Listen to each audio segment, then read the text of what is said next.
This video was recorded live before a Can Studio audience.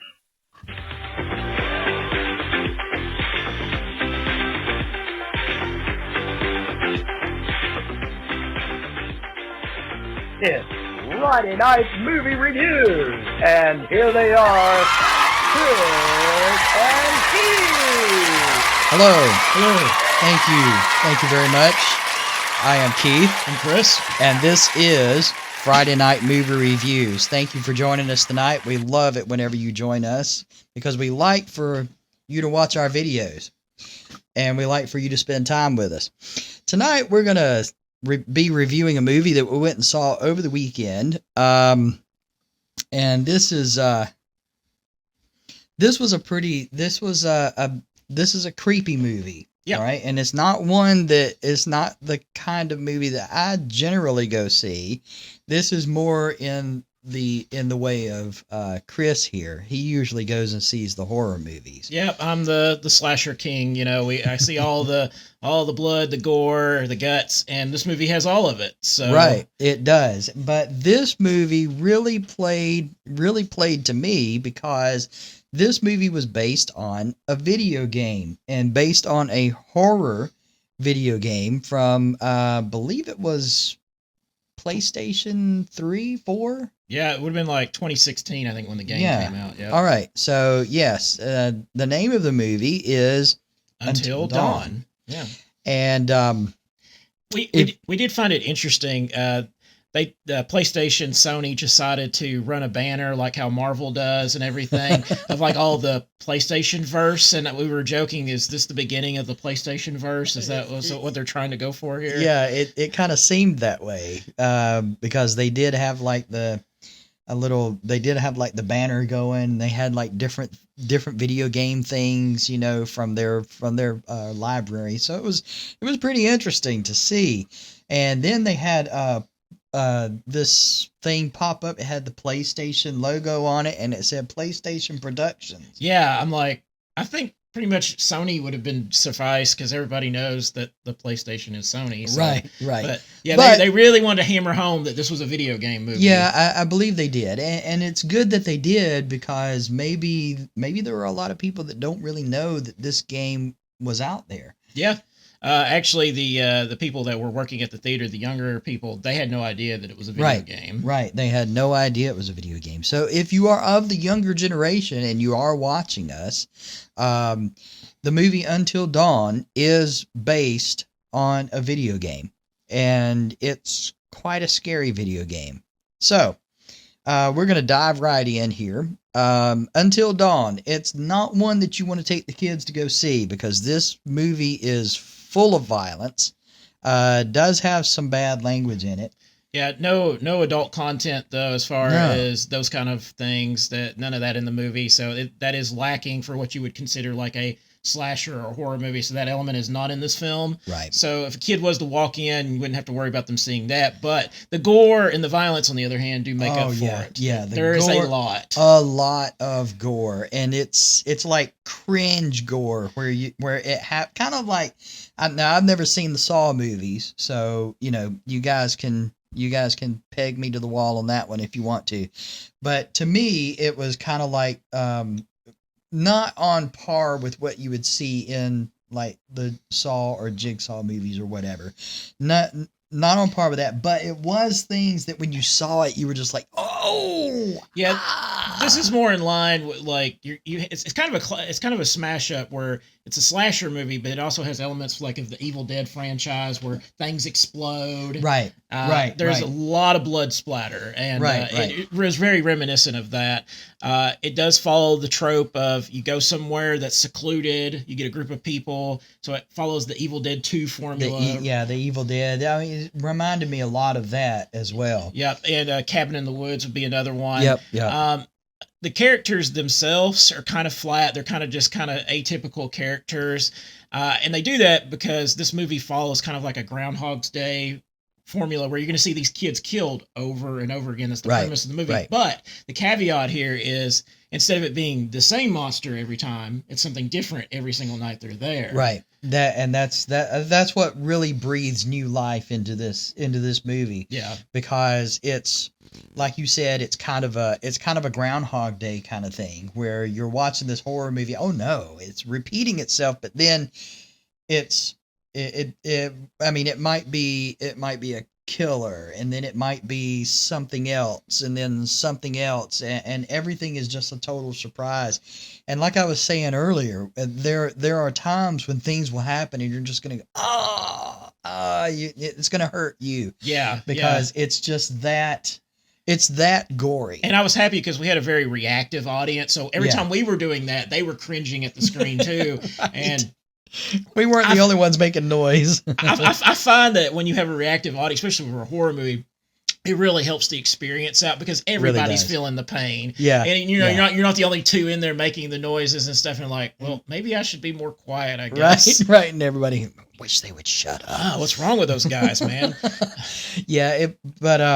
It was, so you've got the language, you had the gore, and no really adult situations. Yeah. But it was just really those aspects of it was pretty intense as well. Yeah, they keep once the ball gets rolling, it does not stop until the end of the film. Right. So you're kind of sitting on the edge of your seat like, okay, what's going to happen to them next? Are they going to somehow survive this encounter? Think of a roller coaster that takes a couple of minutes to get up the hill, and then it just goes downhill, and that's the rest of it.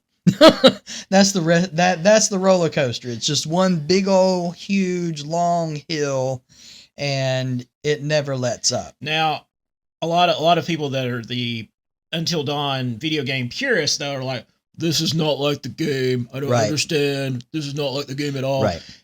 The killer is shown like from the game in the movie, so you will see the killer at least once. As it turns out, this is actually a prequel to the video game. So just as set up to that way, if you're a purist out there and you're like, I don't want to go see this movie because it's not like the video game, give it a chance. This is a prequel. This is a setup to the video game that you know wide and well. Right.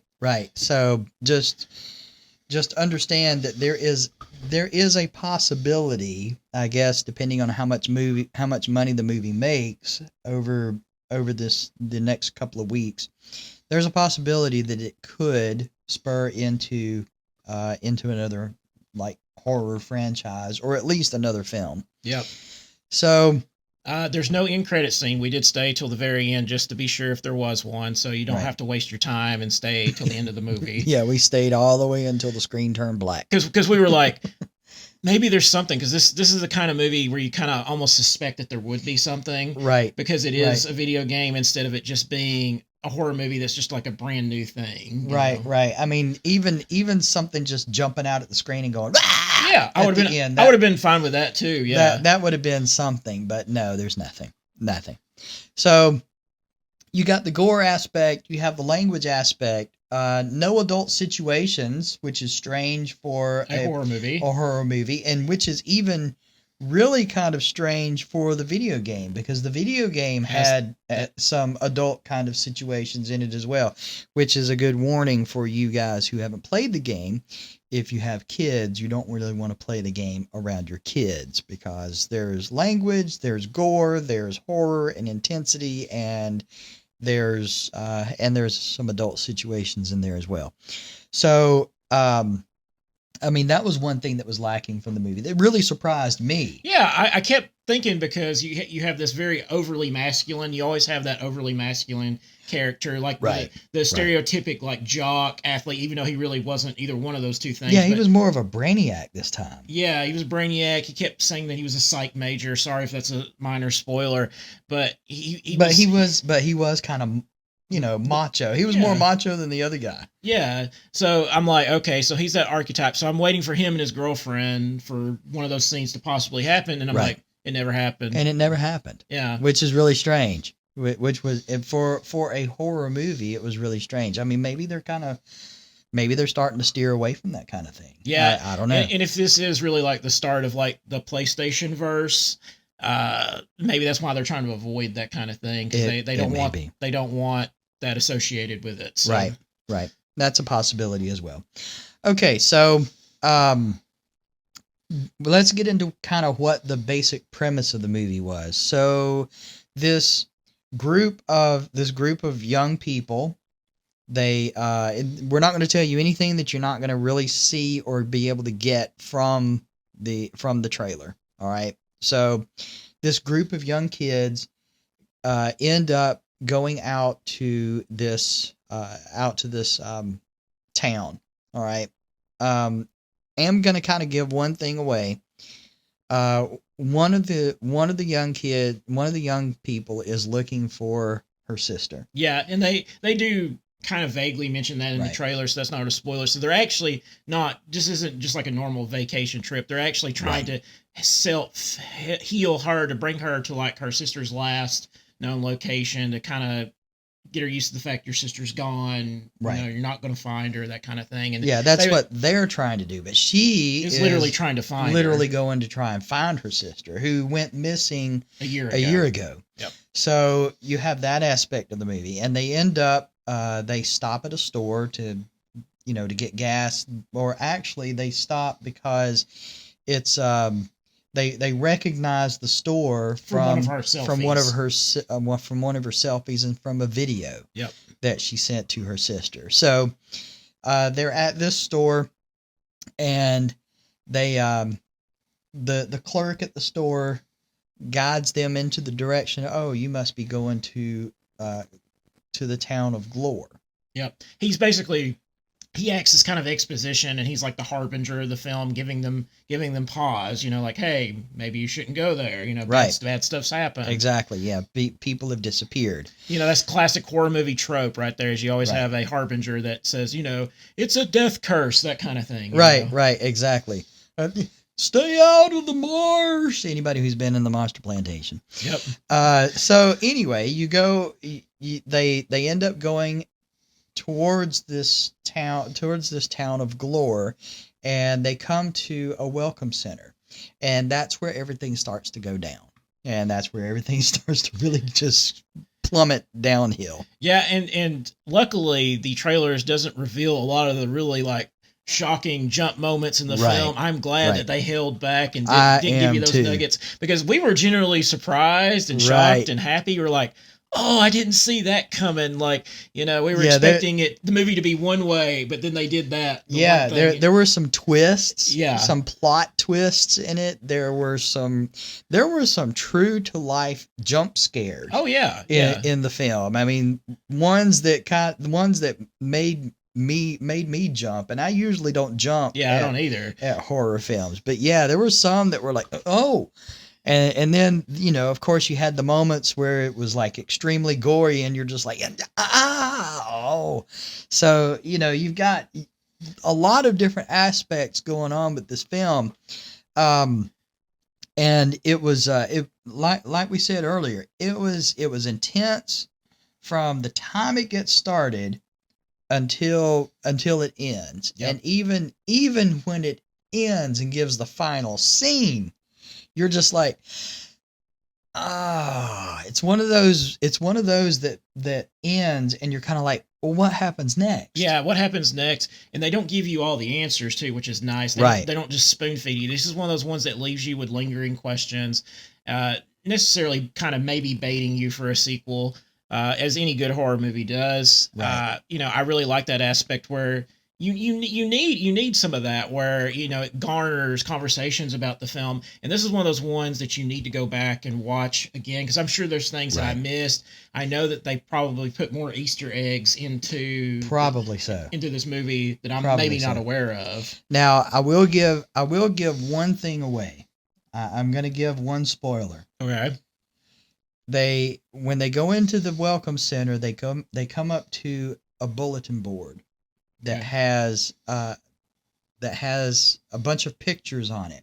Yeah, and I think there's a scene in the trailer that shows that bulletin board very briefly. So it's got a lot of pictures on it, and it says missing, and it has a picture of the person that's missing. the people on the bulletin board are the people who made the movie. Yeah, The which director, was very clever. the director, the producer, executive producer, the one who wrote the music. I mean, all the people who were involved with the movie are the ones that are on the bulletin board. I thought that was very ingenious. Yeah, and you know it to be true because when it at the end of the film, when it's given the credits, it goes to the actors. It's introducing the cast and it's showing their picture. And then it goes and it shows it says directed by so-and-so and his picture is there, and produced by so-and-so and their picture, executive producer.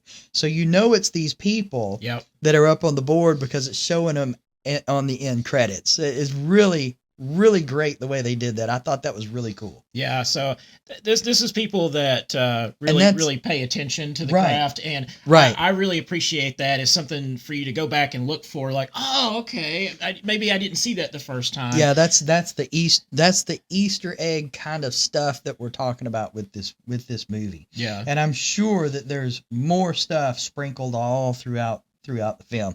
So, as far as what I thought about the movie, I enjoyed this movie. If you can't tell by the review, I enjoyed the movie. It made me jump. It made me cringe. It had some very intense moments in it. It creeped me out in a lot of different ways. Not just, oh, well, here's a serial killer chasing somebody down for 2 hours. No, it was something different every single time, and it creeped me out in several different ways, which I thought was very, very good, including being creeped out at the very, very end.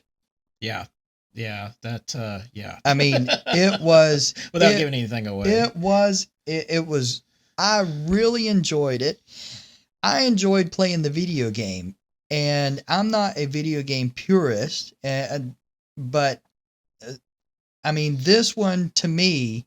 Did it feel in spirit of the game, basically? It felt in spirit of the game. Okay. Now, no, it's not exactly like it, so if you are a big-time fan, like Chris was saying, you're probably not going to like the movie, but give it a chance. Give it a chance. I mean, go see it as just a horror movie. Right. Even. Like, that's what I did. I separated the game from the movie, and I went and saw it as a horror movie, and I really, really enjoyed it. I would give this movie, myself, probably 9 out of 10 popcorns. Wow. Okay. Yeah, I really enjoyed it that much. Yeah, I same sentiments as you did about it. It had all those elements, and it was nice because it was fresh, because it wasn't just a slasher movie. It wasn't just a monster movie. You have a mashup of different things. It wasn't just another Happy Death Day or Groundhog Day type movie. Right. The fact that they took the time and energy to put little Easter eggs in there really meant that they cared about the film, and it wasn't just the normal schlock that people would throw out or what you would expect Sony to do. So I really appreciate that. And that's another thing, because normally Sony will let you down in a heartbeat with their movies. But this was very, very well done. I was entertained. It made me realize, hey, I want to watch this again. And if it's one of those feelings or one of those things where I want to watch it again, I know it's a good movie. Right. Now, granted, because it is a horror movie, it probably won't do as well as the box office against some other types of movies, like, say, one that we reviewed. Check the channel for Minecraft. Right. We have a review on the channel for that. Shameless plug. Got to throw that in there. So obviously, it's not going to make Minecraft money. But for a horror movie, I think give it a chance, because it is something new that I have not seen from another horror movie. So just taking the video game element out of it, because I have not played the game. I know of the game, and I've seen like certain little snippets here and there on YouTube for it. Right. But I enjoyed the movie. I would easily give this an 8 out of 10 Pepsis for me. Right. My recommendation is to go see it. Leave the kids with a babysitter or grandparents or somebody. Go check out this movie. If you don't have kids and if you're of age, go see it, because it's definitely worth your time. Now, as going back to the language, there was language in it, but this was nowhere near on par as Smile 2. Yeah, so if you've been a long time watcher of the channel, we covered Smile 2, another shameless plug. Go back and watch that review if you've seen Smile 2. To compare like we need like a cuss-o-meter for our channel. Right, we do. Yeah, like the cuss-o-meter for this one would not be high. I'd say probably about a 4 or 5. It's about an average. It's about average. Whereas Smile 2's a 10. Smile 2 was like a 12 out of 10. Yeah, Smile 2. I mean, they just screamed cuss words in that one, just for the heck of it. You know, and we mentioned in that review, if you watch it, we mentioned reasons why there was so much cussing. This one didn't need it as much for obvious reasons. These were just, 5 kids in the woods, basically. I don't know.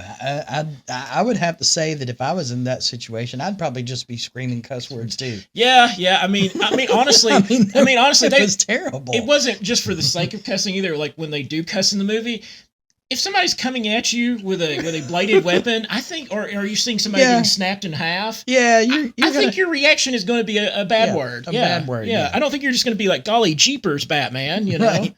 Oh shucks, that was terrible. Oh beaver. All right, so I give it 9 out of 10 popcorns. You give it 8 out of 10 Pepsis, and I would venture to say you guys need to go and really watch this movie because this is a really, really good film. Well, there's our cue to go. Yep. Remember to like, share, subscribe. Remember to hit that bell notification for when our next video drops. Leave us a comment. What did you think of Until Dawn? Did you go see it? Have you played the video game? Let us know. Yes, exactly. I would like to hear from people who have played the video game and give their aspect, their point of view as to what they agreed with and didn't agree with the film. So please, message us. Let us know what you thought of the movie. Let us know what you thought of the video game because we'd really like to know, and we'll comment back to you, and we'll be nice. Hey, listen, you know what? Grab up some people, head out to the theater. If Until Dawn is playing at your theater, I would suggest that you go see it. And listen, enjoy your movie.